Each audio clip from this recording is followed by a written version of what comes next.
La fuente de la vida. Un viaje a través de los siglos y la historia de la humanidad.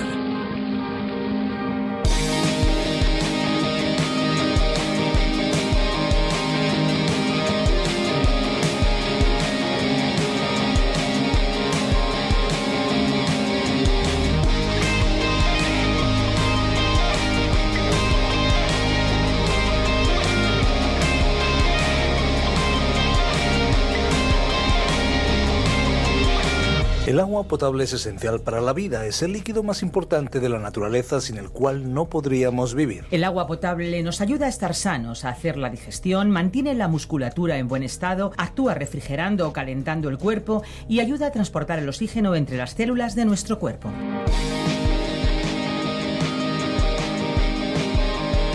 Hola amigos, aquí estamos una vez más en La Fuente de la Vida. Les habla Esperanza Suárez, lo tenemos todo listo, estamos preparados para acompañarles en este apasionante viaje por la Palabra de Dios.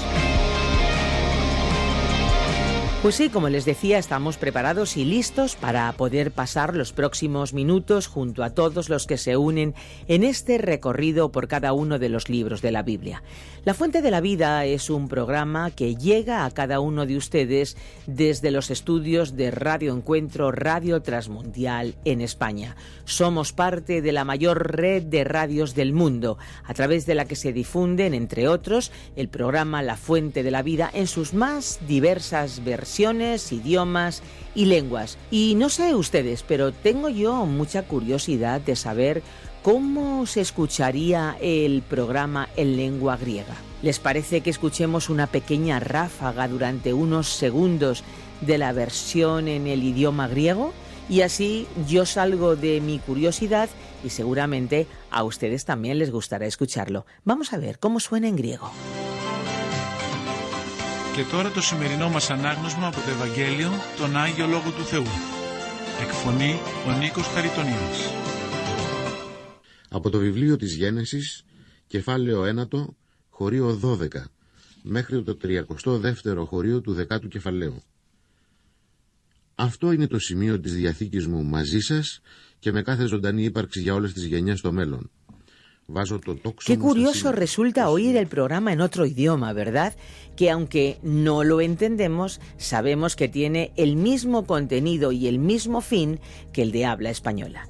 Y qué bueno poder disfrutar de los estudios también en nuestra lengua, ¿no les parece? Lo bueno es que como la lengua de Cervantes se habla en tantos países, contamos con oyentes no solamente de España, sino también en muchos otros lugares.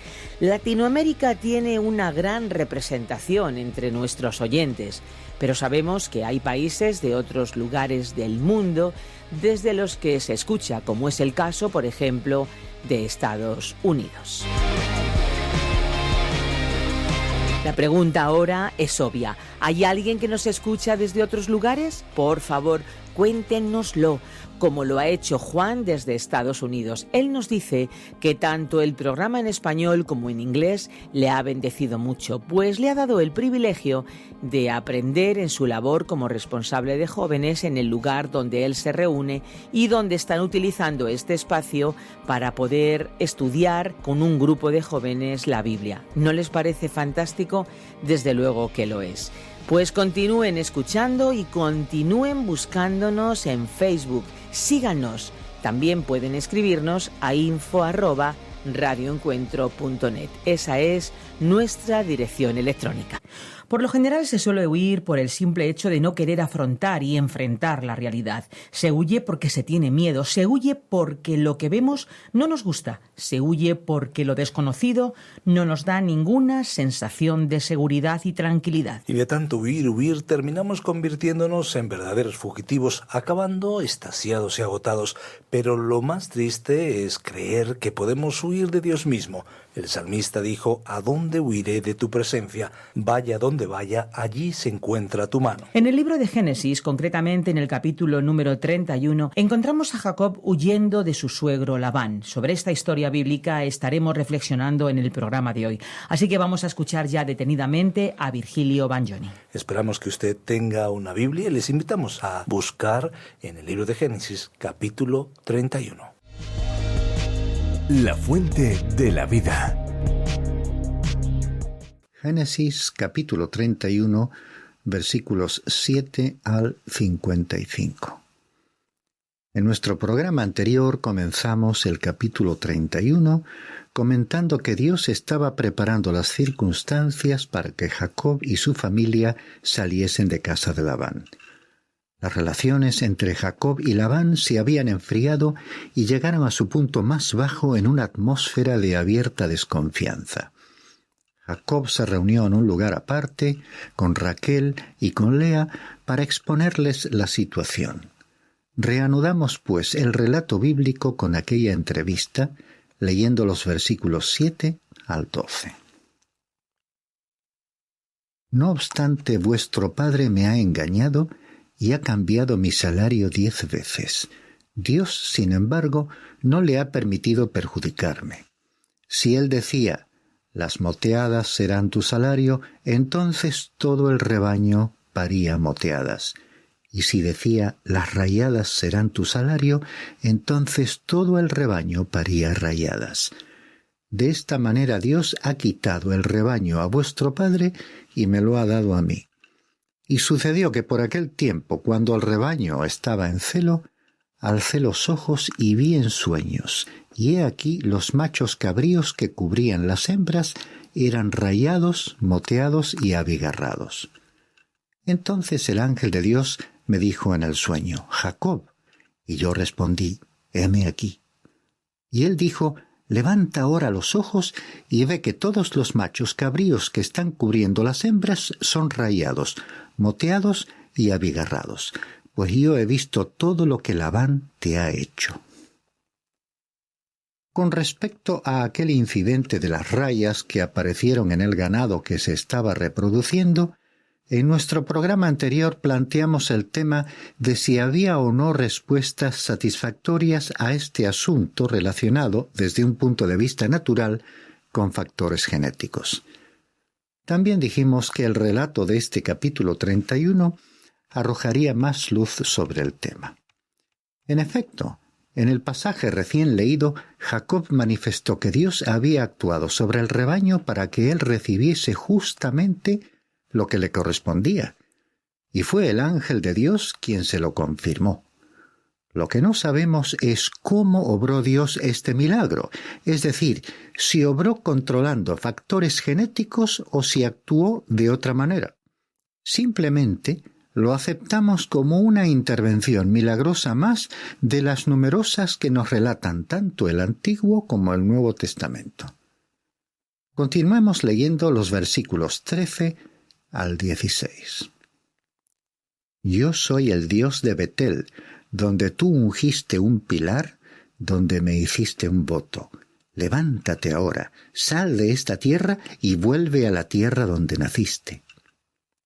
Y Raquel y Lea respondieron y le dijeron, ¿tenemos todavía nosotras parte o herencia alguno en la casa de nuestro padre?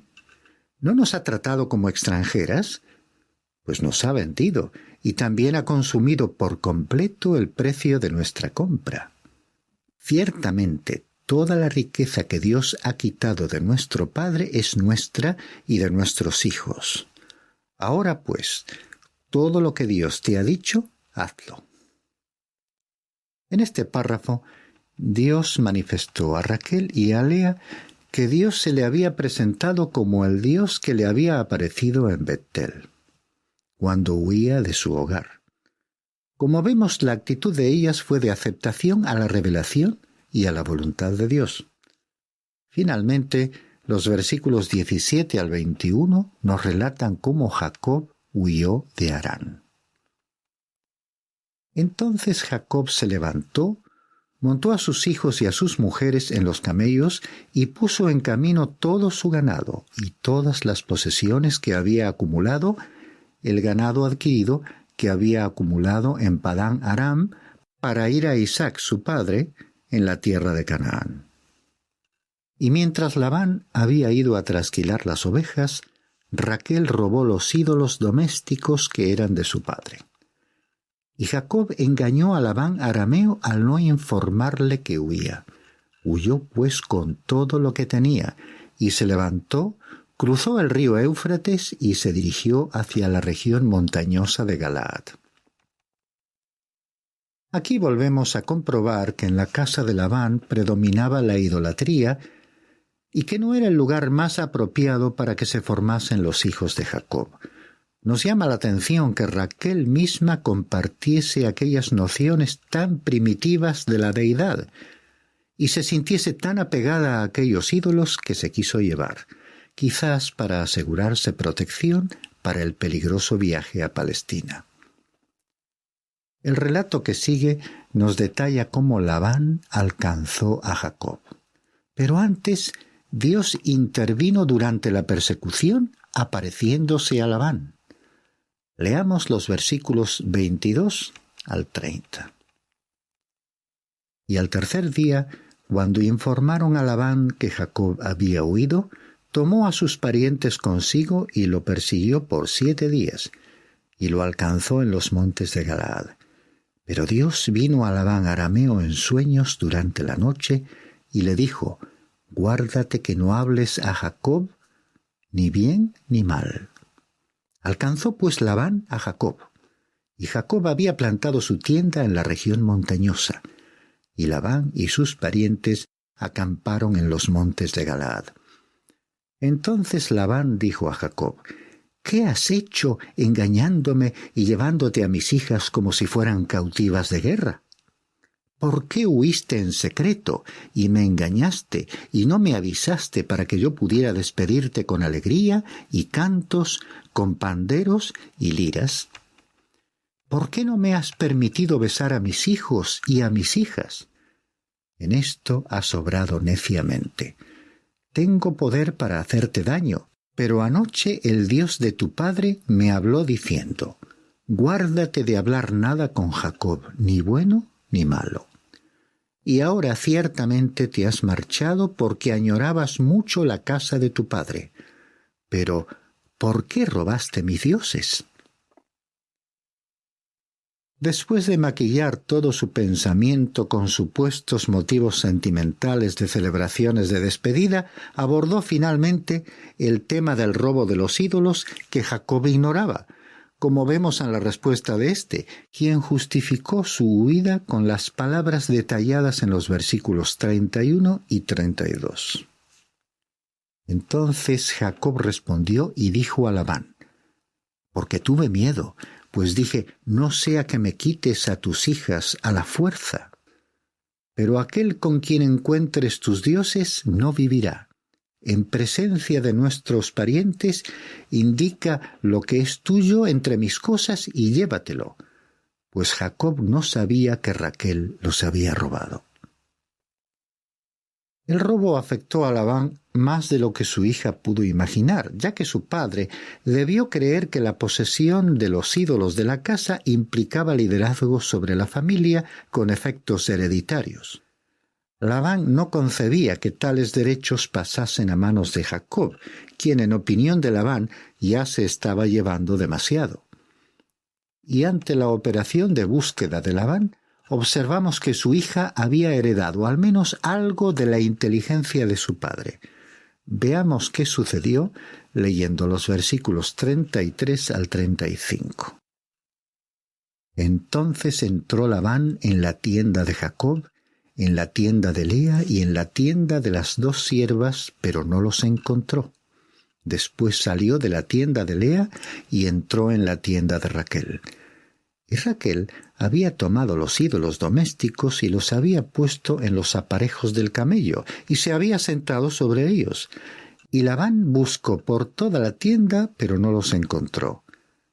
Y ella dijo a su padre: «No se enoje mi señor, porque no pueda levantarme delante de ti, pues estoy con lo que es común entre las mujeres». Y él buscó, pero no encontró los ídolos domésticos. El relato continúa con una apasionada declaración de Jacob en defensa de su conducta durante 20 años de conducta leal y entrega absoluta a su trabajo. Leamos pues los versículos 36 al 42 que leeremos sin interrupción.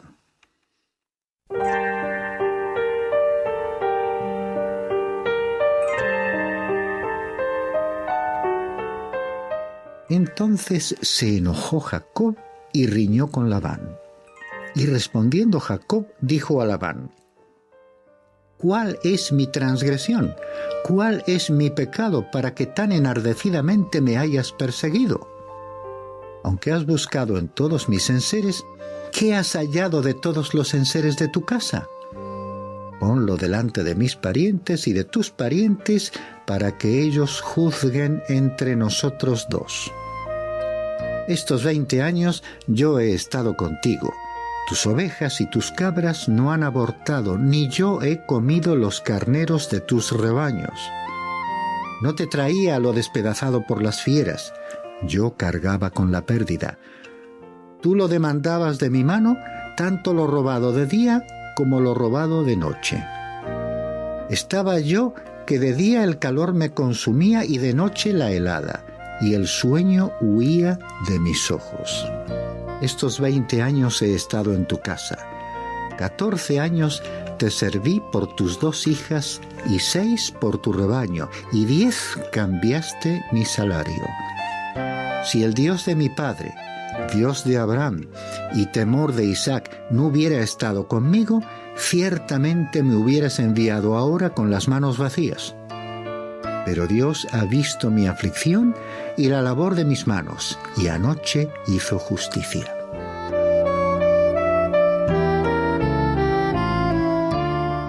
Como vemos, esta elocuente apelación finalizó con un reconocimiento del cuidado del Dios de la promesa, quien le protegió fielmente durante ese período de aflicción y abusos.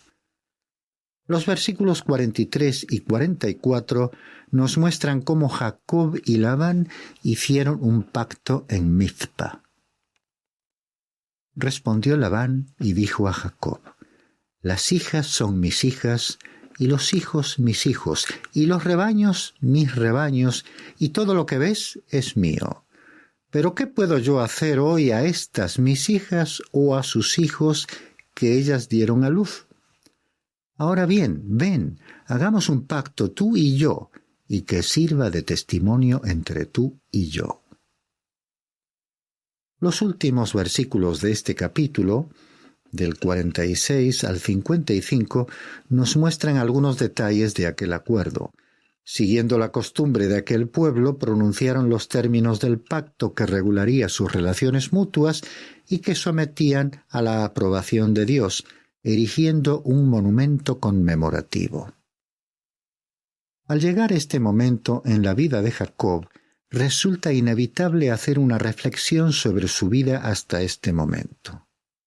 Aquí tenemos a un hombre astuto que se consideró capaz de actuar con una conducta mala en contra de los principios divinos y de toda ética humana, y pensó que eludiría las consecuencias de su comportamiento. Dios le mostró que lo que una persona sembrara, eso mismo cosecharía, y que tal principio se cumplía invariablemente. Jacob había evitado someterse a Dios en su hogar y después tuvo que someterse a su tío. Jacob había ido a casa de Labán para recibir con dignidad una esposa, pero fue convertido en un siervo porque Dios respetaba los derechos de un primogénito. Jacob había engañado a su propio padre y fue él mismo engañado por su suegro. Jacob, el hijo menor, se hizo pasar por el mayor y más tarde en su vida descubrió que había recibido la hija mayor como esposa cuando pensó que estaba recibiendo a la menor. Él reveló tener el carácter de un verdadero mercenario por la manera en que obtuvo la bendición de la primogenitura, permitiendo que su madre cubriese sus manos con pieles de cabritos para engañar a su padre Isaac y hacerle creer que era su hermano Esaú. Sin embargo, al pasar los años, sus propios hijos le engañaron a él de forma muy parecida, pues mataron un cabrito y con su sangre mancharon las ropas de colores de su hijo José para hacerle creer que había muerto. Jacob había engañado a su padre fingiendo ser su hijo preferido y finalmente sería engañado en relación con José, su hijo favorito. Realmente, todo lo que el hombre siembre, eso también segará. Recordemos lo que le sucedió a Jacob en Betel, cuando llegó allí como un joven huyendo de su casa y pensando que podía huir de Dios. En aquel remoto lugar, Dios se le había aparecido en sueños para prometerle que su presencia le acompañaría siempre y en todo lugar. Y Jacob, por su parte, prometió reconocerle como su Señor y su Dios a partir de aquel momento. También otro gran personaje del Antiguo Testamento, el rey David, descubriría que resultaba imposible evadirse de la presencia de Dios. En uno de sus salmos, el 139, versículos 7 al 10, dijo lo siguiente: ¿A dónde huiré de tu espíritu o a dónde huiré de tu presencia? Si subo a los cielos, he aquí, allí estás tú. Si en el Seol preparo mi lecho, allí estás tú.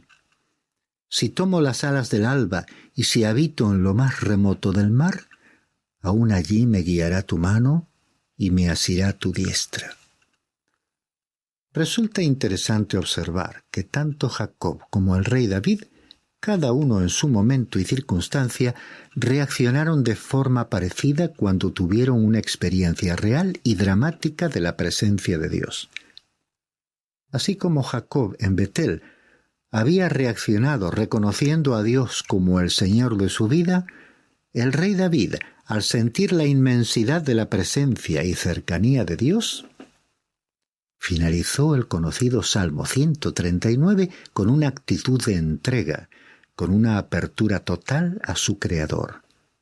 Estas fueron sus palabras: Escudriñame, oh Dios, y conoce mi corazón. Pruébame y conoce mis inquietudes, y ve si hay en mí camino malo, y guíame en el camino eterno.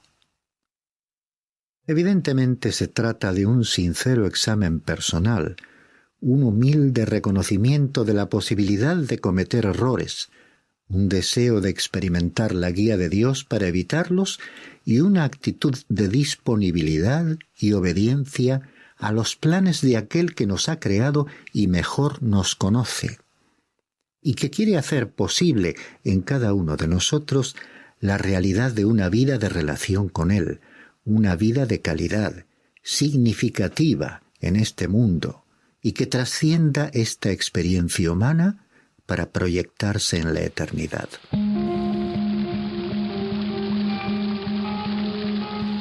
Ya estamos finalizando el programa de hoy, pero nuestro recorrido por las páginas de la Biblia no se acaba aquí. Los programas están disponibles en lafuentedelavida.com y también en la aplicación La Fuente de la Vida, que también se puede encontrar con el nombre de A Través de la Biblia. Amigos, si ustedes hoy quieren contactar con nosotros, tenemos unos números habilitados para que puedan hacerlo, para que nos llamen, para que nos dejen en el WhatsApp sus mensajes de texto o quizás sus mensajes de voz. Tomen nota, nuestro número fijo es el 91 422 05 24, 91 422 05 24, y nuestro número de WhatsApp es el 601 20 32 65, 601 20 32 65. Pero eso sí, recuerden que si nos llaman desde fuera de España deben pulsar el prefijo más 34, y si desean enviarnos un email lo pueden hacer a info@radioencuentro.net, info@radioencuentro.net. Y ya nos vamos, ya vamos a cerrar nuestros micrófonos, pero antes hay algo muy especial que quiero recordarles. Hay una fuente de agua viva que nunca se agota. Beba de ella. Este ha sido un programa de Radio Transmundial producido por Radio Encuentro, Radio Cadena de Vida.